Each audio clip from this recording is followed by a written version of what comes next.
And I happened to share an article on my Facebook page only. And it is a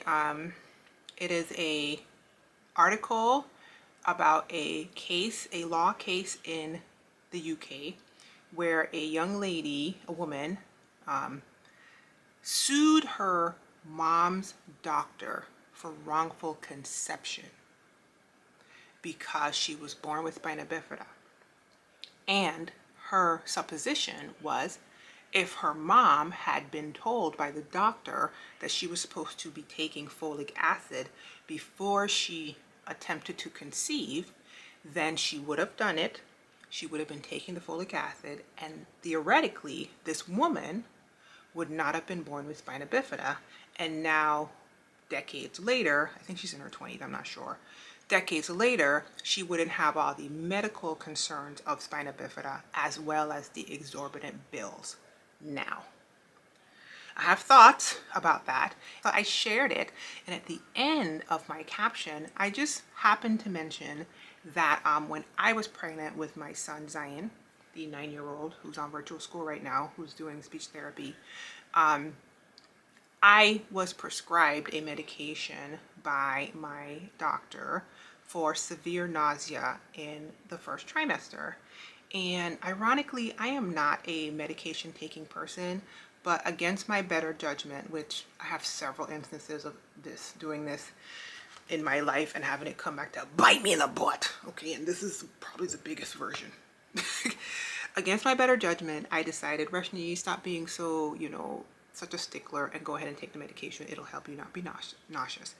And then years later, we found out that the company who had done the research for that particular drug had falsified or lied about the results on pregnant mothers in the first trimester specifically.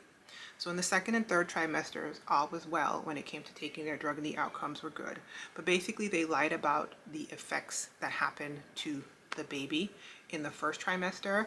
And those lies meant that the drug actually was not good for moms to take in the first trimester because it actually did contribute to defects.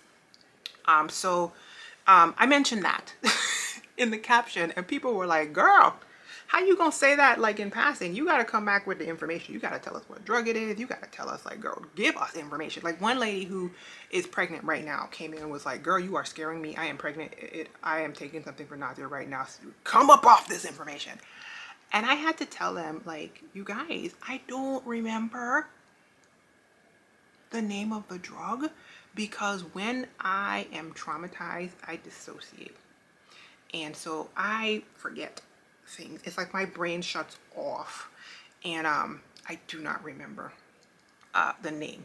However, I can find out the name because I can search my old emails.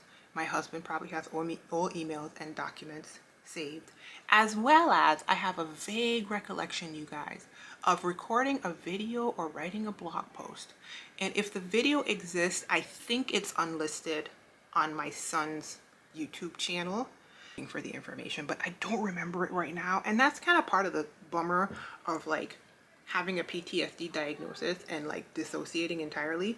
When I was growing up, I was notorious for having a bad memory, and I'm starting to realize that my bad memory was actually dissociating from trauma. So there's that.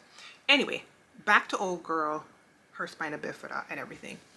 She sued her mom's doctor for wrongful conception, and so I was following the case, and then you guys, this woman won her lawsuit. She won her lawsuit. So what? It's fascinating and flabbergasting to me in so many ways. And yes, I know it's the United Kingdom, so it's not the United States, blah, blah, blah, but still, it still sets an interesting and complex and complicated precedent. And yeah, clearly one that I am interested in because I am a mother who gave birth to a child with spina bifida. Now, I'm assuming that the nuance at the beginning of trying to conceive was different because I conceived my son we weren't necessarily trying. We weren't trying not to. I conceived my son. I just happened to have a doctor's appointment coming up.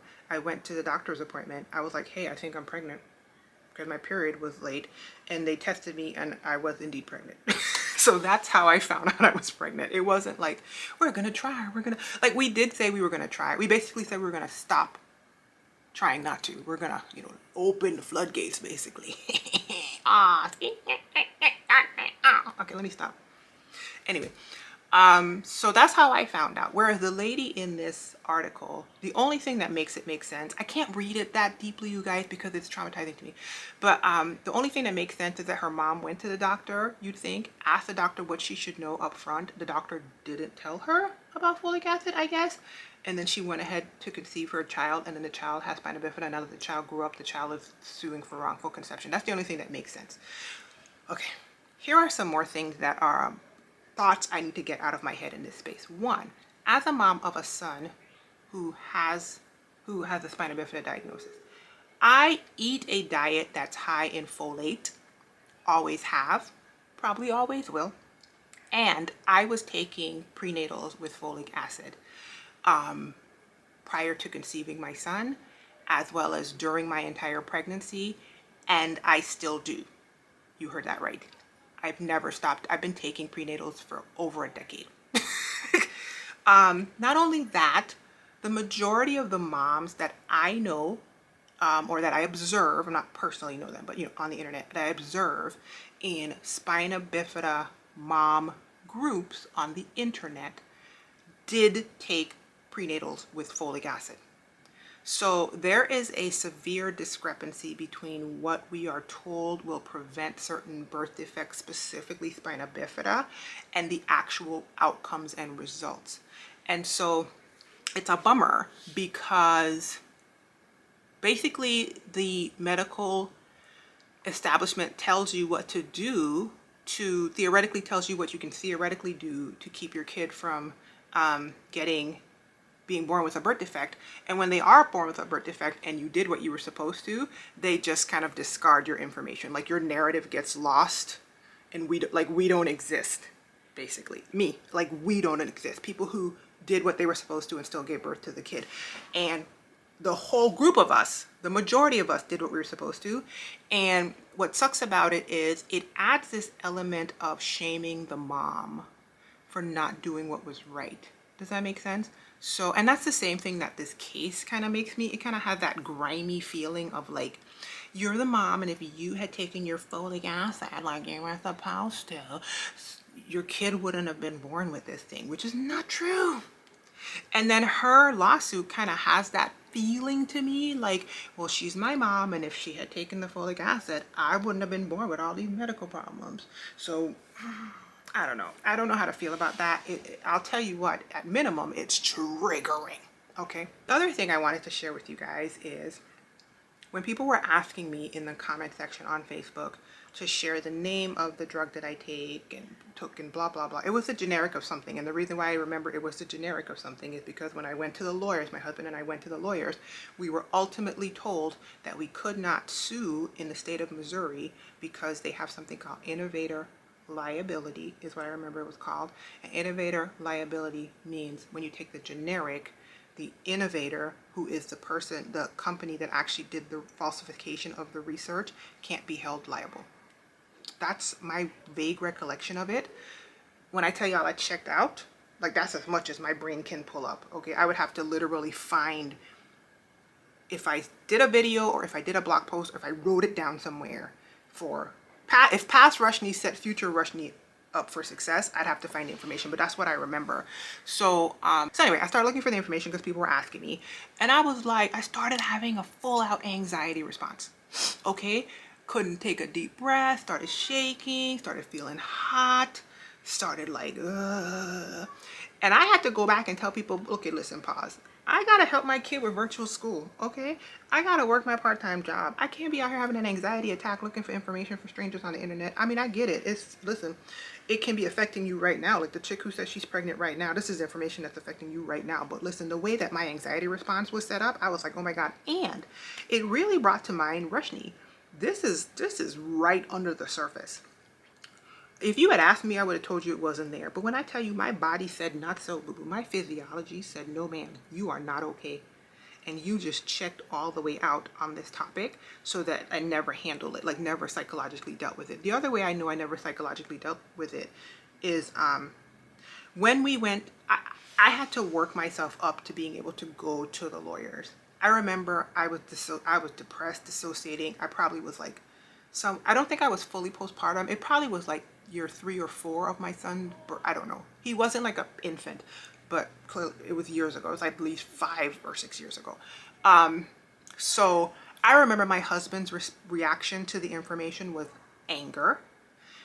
And he had to like get himself to calm down before we went to a lawyer. And I remember I went into deep traumatic depression and anxiety. And so I had to work myself into like some peaceful place to go to the lawyer. And then we went to the lawyer and we mustered all of that. We gathered information and some other. And then they told us we didn't have a case. That was all I could handle. That, like, do you see me? That was it. My brain went out. And here we are, 9.5-year-old, haven't thought about it in years. And when people asked about it, that anxiety response was like, I'm right here. So anyway, this video is just to share all of these random thoughts of a spina bifida mom, especially in being a little bit like triggered and brought to the front by this person suing their mom's doctor. Thank God they didn't sue their mother, because that would have been a thing. You go through all of that trying to like, whatever. I'm not even going through all that. That would have been, whew, that would be a thing. Anyway, suing their mom's doctor for wrongful conception. Now, I don't totally remember the other thing I was going to say, but I will say this. I don't know what her settlement is or what kind of money she's going to have coming in, but what I will tell you guys, and what you've heard me say in just a recent video, it's expensive. This is expensive. It's not like you have more things to do and the world and society and people come to meet you and give you things. It's more like you have more things to do with your child than other people, and you got to pay for them. These wheelchairs are not cheap. Adaptive equipment is not cheap. If you have care needs that you have to keep purchasing from medical companies, sometimes those things are not covered by insurance. Oftentimes they aren't, or they're only partially covered. You got to come out of pocket. You guys just heard me say there was a dentist situation. We had to switch to a specialty dentist to be able to go to him, and that dentist doesn't take our insurance, and so we have to do it out of pocket. And just a few days ago I told you guys that the last time we went it was $100 and something, which was still like, dang, $100 and something every 3 months. But then when we went in last week, they charged us $300 and something every 3 months.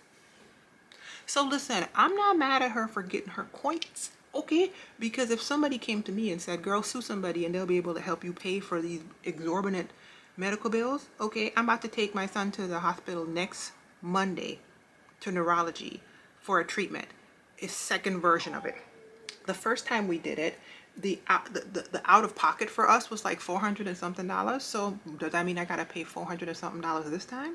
I mean, we found out that he probably needs more this next week, so it's gonna probably be more. You see what I'm saying? So I ain't mad at her for trying to get this money, okay? Because she's right, it's expensive. And as soon as she became an adult, she probably was like, dang, this is pricey. Who's gonna pay for this? I was wrongfully conceived. Listen, and for that, I'm with her when she's right. But also, this is a very strange precedent. Okay, I gotta go, you guys, because I feel like I'm rambling. Part of it is trauma. Please forgive me as you realize that, like, I'm just putting this out here. Hopefully this helps somebody. Hopefully it did. Leave your questions and comments down below, because you never know.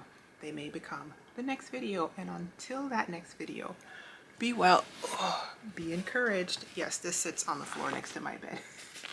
Here's a pineapple. It's a backpack cooler that I got a long time ago. Bye, y'all.